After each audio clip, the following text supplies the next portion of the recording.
Here's the latest audio research news from the transmitter.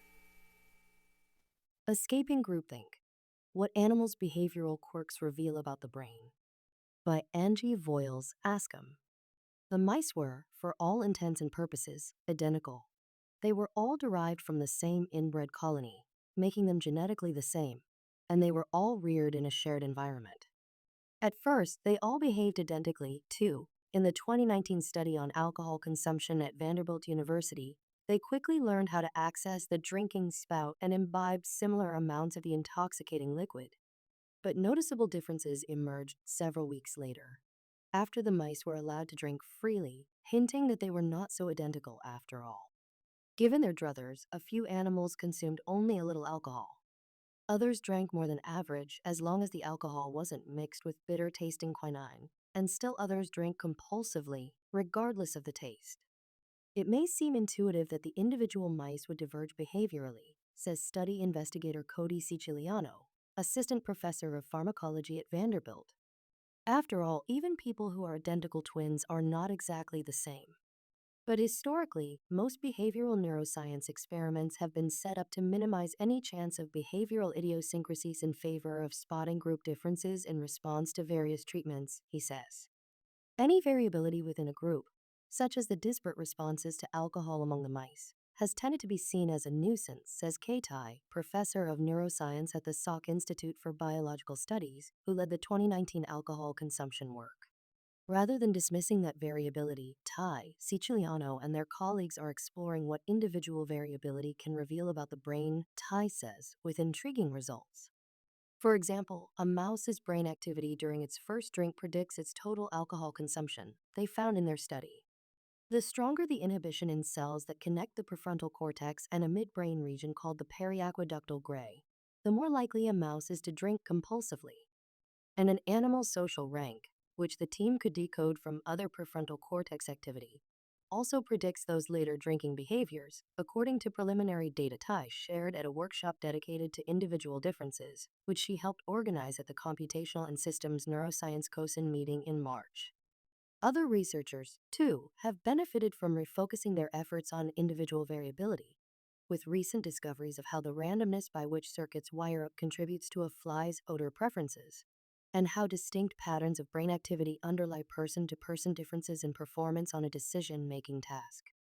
As applied to systems neuroscience, this area of research is in early stages, and neuroscientists are approaching it in different ways, Siciliano says. But plenty of data already exist in researchers' notebooks and hard drives, he adds.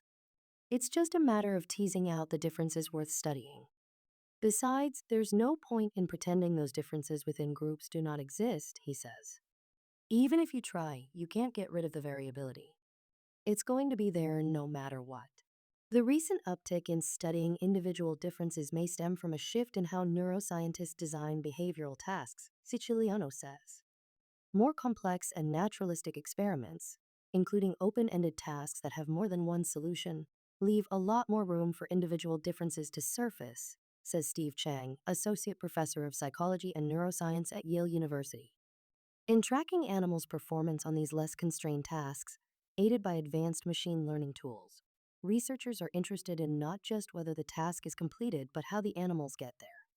When marmosets, for example, have to pull a lever at the same time as a partner to get a reward, they change up their strategy depending on the partner's sex and social rank, according to research Chang presented at the COSIN workshop.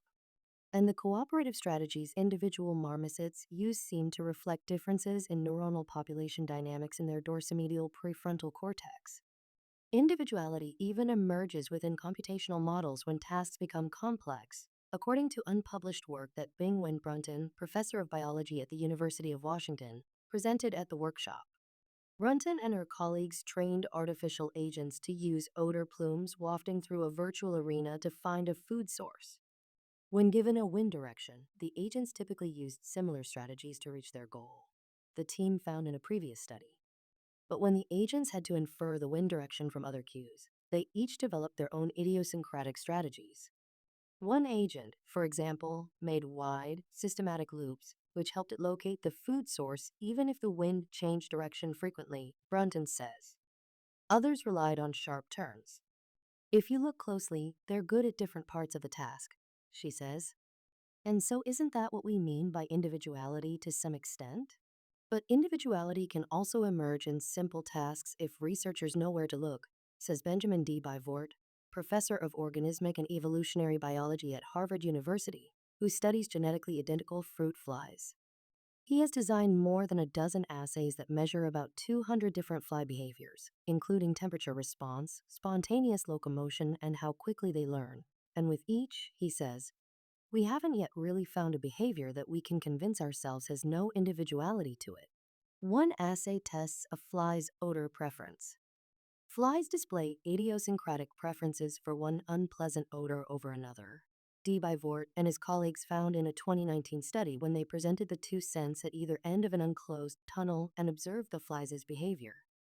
Their preference, it turns out, correlates with the activity of projection neurons in the olfactory circuit. Calcium responses in these neurons differ for flies with different behavioral responses, D. Bivort reported in a March paper. Stronger synaptic densities between olfactory receptor neurons and projection neurons predict a preference for one odor over another. Imaging of a presynaptic protein in the axon terminals of olfactory receptor neurons revealed. And differences in synaptic strengths between the two cell types, which could arise by chance during development, can generate the neuronal activity associated with different odor preferences. Modeling of the circuit using the fly connectome further demonstrated. The sort of big hypothesis behind our work is that stochastic variation in development drives microscopic differences in circuits that matter for behavior and drive individuality, D. Bivort says. And because the fly connectome is so well mapped, he and his team have been able to pinpoint the specific type of synaptic connection that shapes this particular behavior. Identifying this sort of locus of individuality becomes more challenging in animals without an available connectome, D. Bivort says. What is different from one animal's brain to the next that accounts for the differences in their behavior bias? He asks. Most of the tools of behavioral neuroscience aren't particularly amenable to this question. For their part, Tai and Chang have turned to past research to guide their investigations of circuits that seem to contribute to the behaviors they study. But even with a wiring map, figuring out the source of individual variation may be challenging, Chang says. Some behaviors could arise because of different levels of circulating neuromodulators, or even based on how neural computations are implemented, he says. There's a pretty interesting research direction there. Another challenge to this line of research is how to properly analyze results from the less controlled, more ecologically valid experiments that produce a variable behavior of interest, Tai says. If 5 mice are interacting in a cage, for example, not every mouse is going to do every behavior, certainly not the same amount. And that creates a lot of problems for statistics and analyzing data that we as a field have to evolve past, she says. Other researchers are grappling with how to power their studies when they need to make multiple measurements in individual animals, says William Menegas, senior research scientist at the Broad Institute, who studies how well SHANK3 marmoset models recapitulate a genetic form of autism in people. Half of Menegas' SHANK3 marmosets become frightened when they view a picture of an unfamiliar animal, and the other half do not respond, both atypical responses, he says. On top of that, though, each monkey has its own unique behavioral performance on other assays, such as tests of cognition, anxiety, and sociability. Analyzing all of those behaviors, which are important for validating an autism model, becomes statistically complicated, Menegas says. There's more axes, more degrees of freedom. You have to basically divide your p-value by the number of those tests that you've done. All of this also requires more animals and more data, which may be feasible for studies of flies and mice, but less so for monkeys and people, he says. Still, this variability is worth studying, Chang says. For one, understanding these behavioral differences can not only help explain how the brain gives rise to variable behaviors, it can also help improve clinical treatments. A treatment that may seem effective for one group can fail during a trial if the people within the group have high variability, he says. In that way, flattening results across participants has kind of backfired in the field for a while. Looking at group averages can help get a study started, he says. But identifying the cracks within a group, what is not shared, can perhaps reveal more about how the brain works, Chang says. That potential promise is clearly there. This audio was created using artificial intelligence. Stay up to date with the latest neuroscience news and perspectives at thetransmitter.org. Follow Audio Research News on Spotify, YouTube, or wherever you get your podcasts.